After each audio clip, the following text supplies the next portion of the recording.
নমস্কার বন্ধুরা, আবার কুকিং রুমের পক্ষ থেকে সবাইকে স্বাগত। সাধারণ ডাল আর খেতে ভালো লাগছে না? একটু অন্যরকম স্বাদে ডাল রান্না চাই? তাহলে আজকের রেসিপিটি শুধুমাত্র আপনাদের জন্যই। আজ আমি দেখাবো কচু ডাল রান্নার রেসিপি। কচু ডাল রান্নার খাবারটি যে এতটা টেস্টি অ্যান্ড ইয়াম্মি হতে পারে তা না খেলে আপনারা বুঝতেই পারবেন না।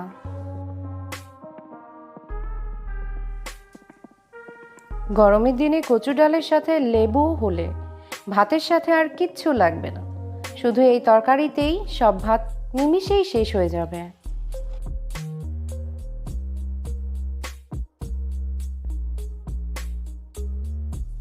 দেরি না করে চলে যায় চলো মেইন পর্বে।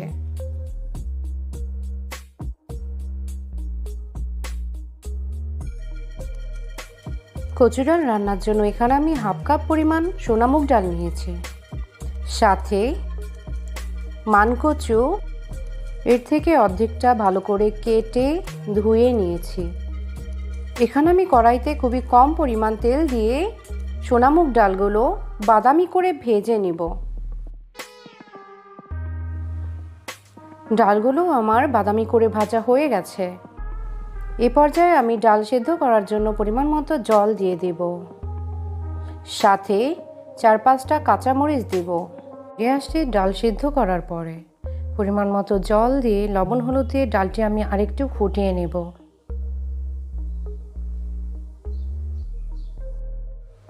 এই পর্যায়ে কেটে রাখা কচুগুলো 5-6 মিনিট মতো সেদ্ধ করে নেব।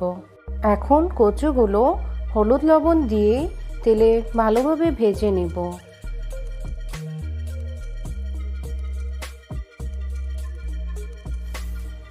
কচুগুলো আমার ভাজা হয়ে গেছে, এখন একে একে সবগুলো কচু তুলে নেব। এ পর্যায়ে ফোড়নের জন্য একটি শুকনো মরিচ, অল্প একটু জিরা ও একটি তেজপাতা তেলে ভেজে ডালগুলো তেলের উপর দিয়ে দেব। তেলের উপর ডাল একবারেই দেওয়া যাবে না, কেননা একবারে ডাল দিলেই হাত পুড়ে যাওয়ার সম্ভাবনা থাকে। এই জন্য আমি চামচে করে অল্প অল্প করে দিয়ে তারপরে ঢেলে দিয়েছি।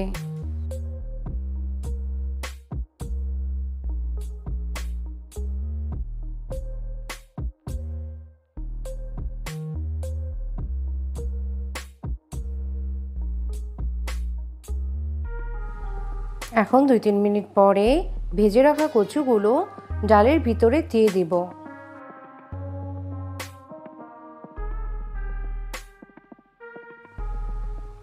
এই পর্যায়ে ডাল আমি মিডিয়াম টু লো ফ্লেমে রান্না করে নেব, কেননা মিডিয়াম টু লো ফ্লেমে রান্না করলে কচুগুলো ভালোভাবে গলে যাবে।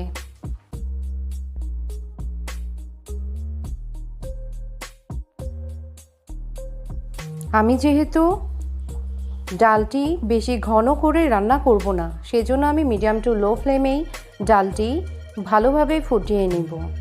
আপনারা যদি চান ডালটি ঘন করতে, তাহলে অবশ্যই হাই ফ্লেমে ডালটি ফুটিয়ে নিতে পারেন। কচুগুলো সেদ্ধ হয়েছে কিনা তা আমি খুন্তির সাহায্যে দেখে নেব। কচুগুলো সেদ্ধ হয়ে গেছে, আমার রান্নাটি প্রায় কমপ্লিট। এখন গ্যাসের ফ্লেমটি বন্ধ করে দেব। আমার আজকের রান্নাটি রেডি।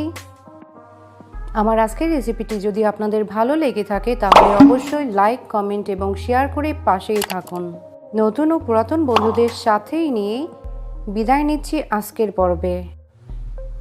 ফিরে আসবো আবার অন্য কোনো পর্বে নতুন কোনো রেসিপি নিয়ে।